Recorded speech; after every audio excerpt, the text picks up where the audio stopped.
Bismillahirrahmanirrahim. Assalamualaikum warahmatullahi wabarakatuh. Kembali lagi di channel Dunia Komputer. Pada kesempatan kali ini kita akan membahas kuota, jadwal, dan tahap pelaksanaan PPG dalam jabatan tahun 2022. Langsung saja. Sertifikat pendidik atau sering disingkat Serdik adalah salah satu sertifikat yang sangat penting untuk dimiliki oleh seorang guru. Serdik bisa digunakan untuk berbagai hal, mulai dari mendapatkan nilai afirmasi ketika mengikuti P3K, mendapatkan tunjangan profesi guru atau TPG, hingga dijadikan syarat untuk dapat ditugaskan sebagai kepala sekolah. Serdik sendiri bisa didapatkan melalui pendidikan profesi guru, baru secara prajab maupun dalam jabatan. Penyelenggaraan program PPG dalam rapat kerja Parkom Pimpinan FKIP Negeri se-Indonesia yang diadakan di Surakarta pada tanggal 29 Januari tahun 2022, yang mana dijelaskan tentang kuota PPG tahun 2022 akan terbagi dalam 3 jenis. 1. PPG Daljab TMT 2015. PPG ini direncanakan akan dilaksanakan dalam waktu 3 bulan dengan kuota 40.000 yang dibagi dalam 2 angkatan. Kemungkinan direncanakan mulai Maret tahun 2022. Jadi ini yang poin 1 maksudnya, PPG Daljab TMT 2015 ialah untuk guru yang TMT-nya berada di tahun 2015 atau di bawah 2015. Jadi ini seperti tahun sebelumnya, yaitu syarat untuk bisa mengikuti ujian PPG itu minimal TMT-nya di bawah tahun 2016. Jadi seperti ini. Poin kedua, PPG Daljab TMT 2016. PPG ini direncanakan akan dilaksanakan dalam waktu 1 semester dengan kuota 36.000. Kemungkinan direncanakan mulai bulan April tahun 2022. Ketiga, PPG Prajabatan model baru. PPG ini direncanakan akan dilaksanakan dalam waktu 2 semester dengan kuota 40.000. Direncanakan mulai Agustus tahun 2022. Jadi ini hanya perencanaan yang dimana program ini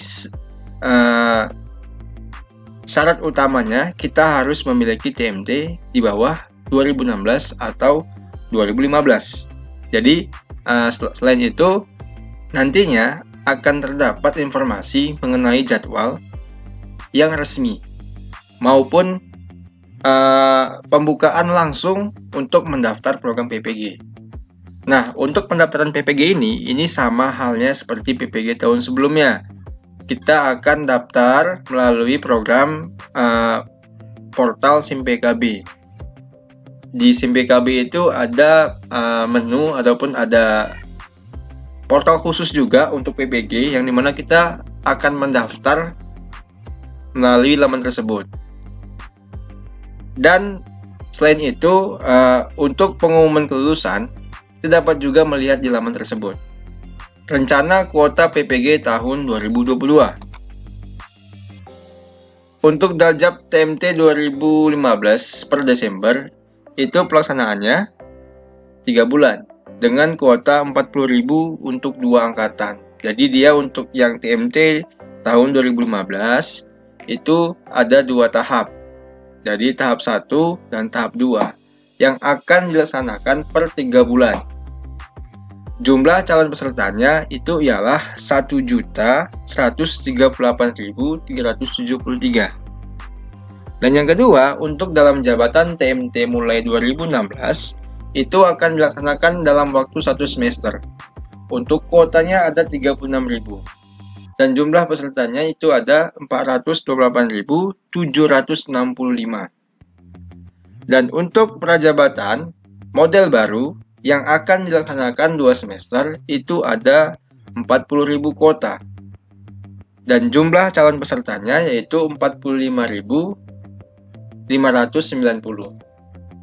Di sini terdapat jumlah calon peserta karena pendataan PPG ini melihat dari SIM PKB. Jadi ada guru yang layak dan guru yang belum layak untuk mengikuti ujian. Terutama dalam hal ketika kita verifikasi ataupun cek kevalidan data di Pusdatin.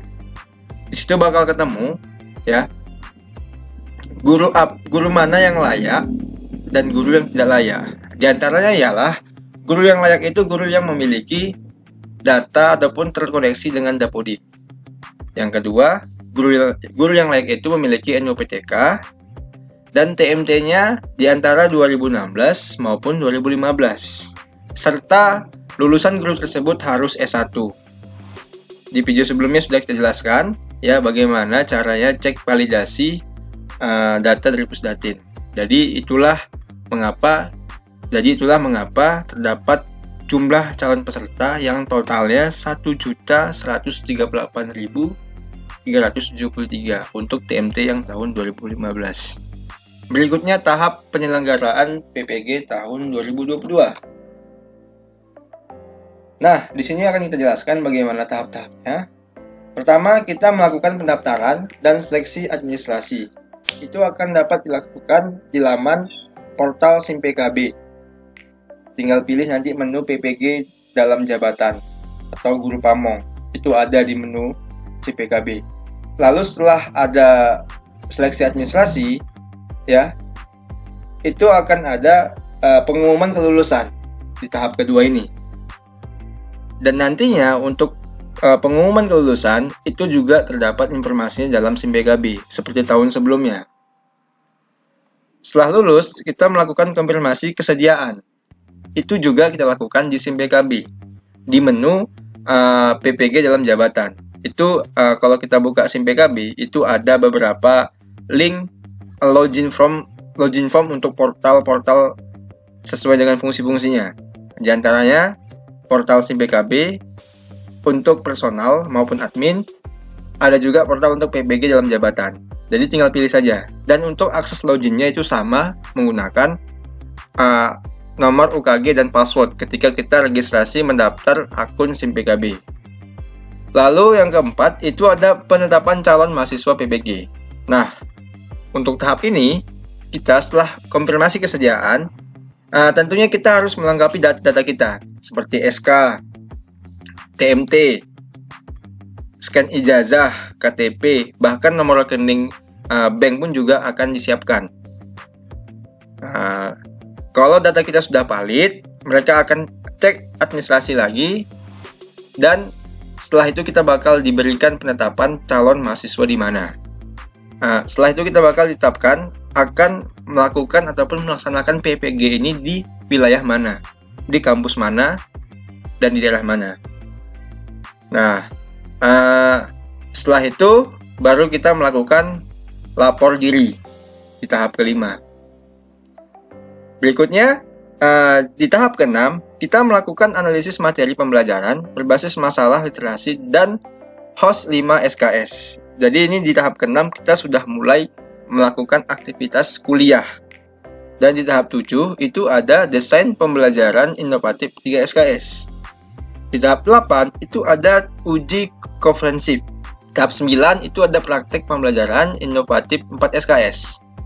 Dan di tahap 10 ada UKM PPG dan UNKIN 4 hari.